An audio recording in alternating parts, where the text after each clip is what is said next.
Assalamualaikum, apa kabar semua? Kembali lagi bersama saya Rizal Fauzi. Ini dia guys, Coros Space 4 dan juga Amazfit Active 3 Premium.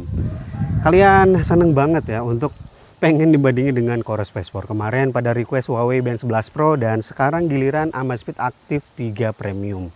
Karena kebetulan masih ada Coros Space 4-nya di saya, jadi ya udah kita bakal lihat ya gimana hasil perbandingan olahraga menggunakan Amazfit Active 3 Premium dan juga Coros Space 4. Mungkin kalian penasaran banget di Active 3 Premiumnya ya. Apakah bisa menyaingi, mengimbangi, atau bahkan mungkin lebih bagus? Oke, langsung aja kita lihat. Kita mulai dari titik FF atau lock posisi awal. Karena memang itu yang jadi salah satu acuan bedanya kualitas GPS antara single band dan juga dual band. Kita pasang dulu biar gak kagok kameranya. Yap, kita masuk ke olahraga. Nah, kemudian 1, 2, 3.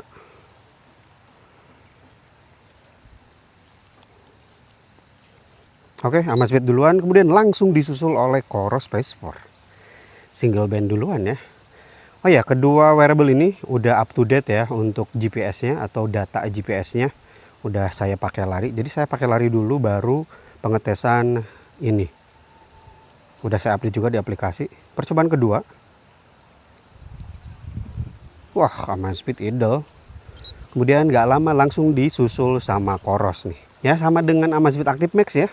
Untuk single band di Active 3 Premium ini gak perlu diragukan ya. Nah sedangkan untuk simulasi sulit ya kita bakal coba lock GPS di dalam rumah nih. Dual band biasanya bakal kelihatan ya kalau di dalam rumah kayak gini atau di posisi sulit itu lebih cepat untuk lock GPS. Tuh, bener kan? Dual band di Coros udah ngelock. Sedangkan single band di Amazfit Active 3 Premium ngelock juga, tapi sedikit lebih lambat. Sinyalnya di sini 2 bar, di Coros lebih banyak. Yaitu beda single band dan juga dual band.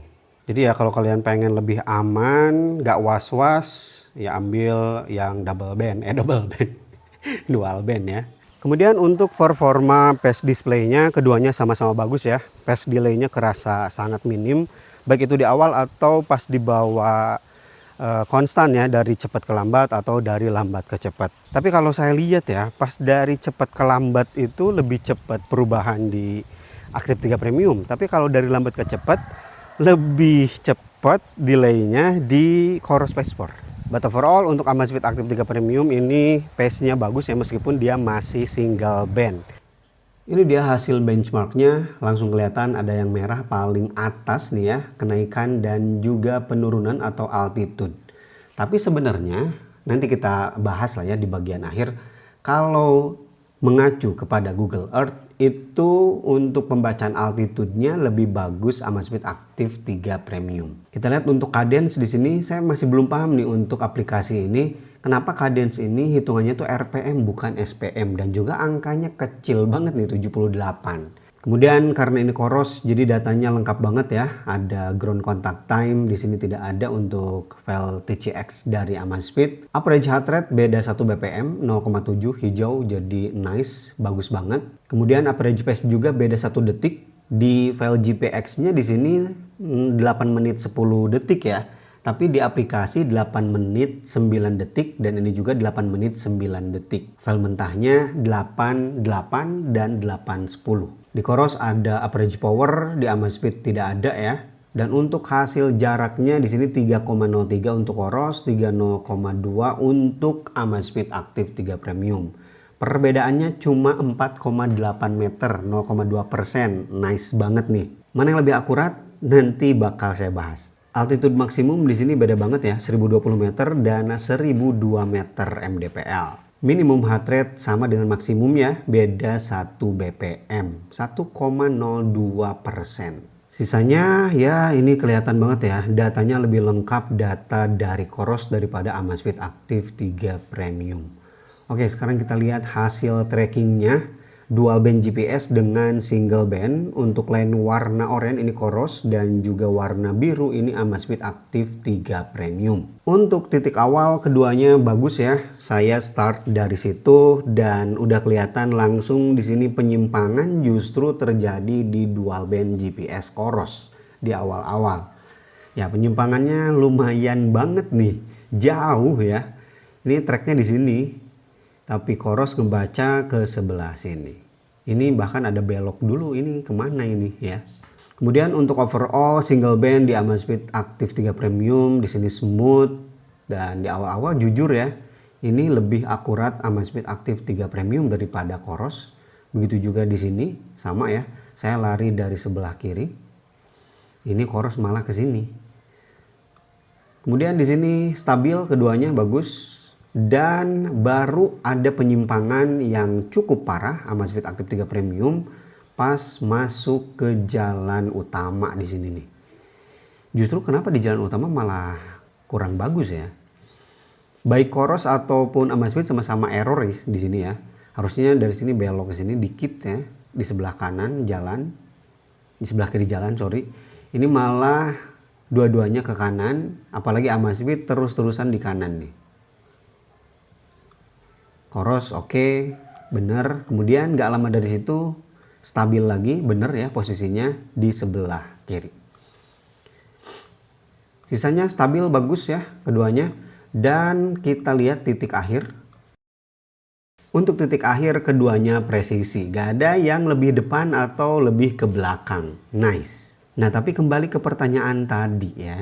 Kan di sini 3,02 untuk Amazfit Active 3 Premium dan 3,03 km untuk Coros Phase 4. Mana yang lebih mendekati akurat kalau saya mengacu ke Google Earth ya. Saya hitung manual dari titik start sampai titik akhir di sini. Di sini tercatat 3,010. Artinya 3,01 km. Nah, yang lebih akurat ya GPS iPhone. Karena pas pengujian ini saya bandingkan juga ya bawa GPS pakai iPhone. Di iPhone tercatat 3,01 km. Jadi kalau Coros dan Amazfit Active 3 Premium mana yang lebih mendekati akurat berdasarkan jarak dari Google Earth? Ya lebih akurat Amazfit Active 3 Premium di 3,02. Coros 3,03. Dan untuk benchmark heart rate-nya seperti ini, penyimpangan kerasa dari awal sampai akhir sih. Di sini Amazfit ngebaca lebih dulu, kemudian Coros agak sedikit lebih lambat. Ini juga yang banyak dikeluhkan ya di reviewer orang luar, Coros Phase 4 kurang bagus di kualitas HR-nya. Tapi ya overall sebenarnya bagus-bagus aja ya. Cuman kalau dilihat data secara detail kayak gini, kelihatan di sini Amazfit lebih baca duluan, kemudian ngikutin Coros. Kemudian ini untuk kurva pace, speed, power, cuma ada Coros ya kalau power, dan altitude ya. Ini yang bakal saya bahas di bagian altitude.